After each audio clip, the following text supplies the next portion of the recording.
Good afternoon, Doctor. Good afternoon. Yes, we just wanted to understand for you to give us the highlight of the meeting between yourself and the head of state. Right. First of all, it's something very unique in Africa. It's not often that you get the ruling party and the official opposition actually sitting and sharing ideas.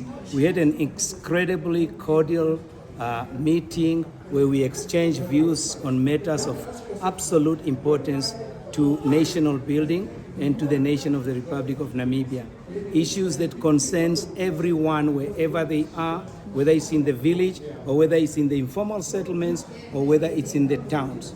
Issues that are critically important for us to achieve, but it's issues that cannot be achieved by one person alone or by one political party alone. We've got the harmony of political parties in our multi-party constitutional democracy, where we are aiming at achieving a lot of what we have set ourselves back in 2004 in the Vision 2030, hopefully to be able to achieve the majority of those that we have set ourselves as a nation. We are the nation of the land of the brave. Naturally, we will be having our political differences. Our political differences will not hinder our strategies. I'm a strong believer in a well-crafted strategy that will be able to be imposed upon chaos in order for us to actually get order into the system itself. We are lagging behind in our development. We can build as many roads and bridges as necessary, but if we are not investing in the well-being of our people, that is the measure of us looking after our nation indeed. We are a small nation, but with the complexity of the geopolitics in this world and very few countries emerging very, very powerful, and a large number of countries emerging medium powerful. If we are not careful in crafting a very good strategy so that Namibia continue to remain afloat, we will risk being trodden down at the bottom, and Namibia will become irrelevant to many of the countries. So what is important is to maintain a harmonious relationship, in the words of our founding father, between our various political parties, and to share ideas as to how best we can build this Namibian house, just to reflect on our late president, Dr. Hage Gottfried Keingob as well. So what this was is the beginning of another era in the administration, the 8th administration, where political parties will be able to share ideas and to be able to unite where it's important. IPC is ready to support the government of the Republic of Namibia on its policies that are in the best interest of the Namibian people. As a political party, we have got a duty as the official opposition of the Republic of Namibia to oppose what we feel is not in the best interest of the Republic of Namibia, to also scrutinize the government policies and to scrutinize their implementation to make sure that they are at the coalface serving the people of the Republic of Namibia. Naturally, we've got a lot of problems that we need to overcome and to solve within our local governments, in our regions, and also central government itself. At the coalface of receiving the services is the local authority, and that is what we need to ensure it's well administered. Politicians in the local authorities make the decisions, but the implementation and the effectiveness of that implementation and delivery of services relies entirely on the effectiveness of the executive of all those local authorities. Without those local authorities carrying out their jobs in terms of the executive, it doesn't matter what the politicians decide. It doesn't matter what our members of parliament that we delegated as representatives of IPC are saying in that parliament. If there isn't any harmony that is designed to build this republic so that we can emerge amongst the nations as a triumphant nation where we as the land of the brave can truly say that we built Namibia. It's not about political parties. It's not one political party or the president. They cannot achieve it alone. We have to work together as Namibians. Myself and Her Excellency share the 1970s as young people, having contributed to the liberation struggle as well. Our commitments has not changed. My commitment has not changed.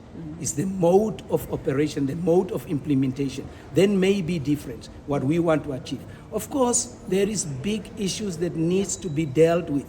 Corruption has to be dealt with. We need to make sure that there is a harmonious administration seamlessly where the money is spent and actually goes to the people that needs it, and not to go to the pockets of a few, exploiting the state, exploiting your own taxes as well, to make sure that we get mechanisms that will ensure that what we put in the budget actually go to save the people of Namibia. So our relationship and the discussions we had was obviously very much cordial. I had to congratulate Her Excellency, having been inaugurated as the first female president of our republic, and that is an achievement for the Namibian people itself. History does not record what elections took place. History only records who was in power at that time. Okay, just a quick Now, one. Doctor, you mentioned that you may differ when it comes to, as politicians, that's a given. And then the 8th administration has unveiled its plans in terms of how it wants the development trajectory to be through the 6th National Development Plan, as well as all the others. So was there, or is there a point, or is there parts of that particular plan, Doctor, that your party, because you said that as opposition, you are there to scrutinize and hold the government in power accountable at all levels. So are you happy with the plans of the 8th administration so far? If you go back to the Vision 2030, the last paragraph of His Excellency Dr. Sam Nujoma stated that by 2030, Namibia shall be an industrialized nation living in harmony where a multi-party stable state system is taking place. The 2030 vision envisioned a Namibia where we've got 28,000 hectares covered in green schemes. NDP 6 makes reference to only 5,600 hectares that are covered. We consume 160,000 maize in Namibia itself. NDP 6 says that we have managed to harvest 9,974 tons of maize, which means that we still have to be importing about 150,000 tons. What is critically important is to make sure that Namibia is self-sufficient in terms of food, and we need to make sure that we can only eradicate poverty and hunger when we've got excellent employment rates in this country. In 2018, there were 725,742 people in employment. Today, we have the record which says that we've got 546,805. Now, that has got a 24.7 reduction in the people actually working. That has got an impact on our GDP in terms of our consumer, people who have got money that they can spend. It also has got an impact on actually how we are going to be growing our economy. With a reduction in the workforce, there will be a problem. We may differ in how we want to enhance our economy to grow, but we need to be friendly to the foreign investors to make sure that we create an environment conducive. Governments don't create jobs.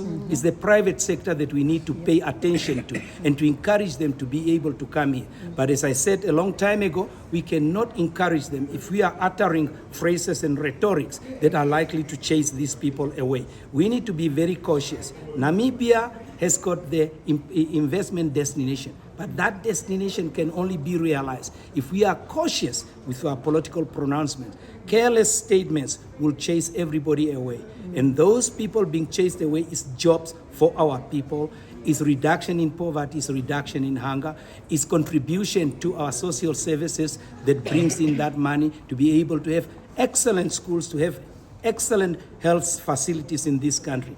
If anybody has traveled this country as much as I have, you would have seen quite a lot of devastating consequences of economic policies that didn't get the support of all the political parties. So which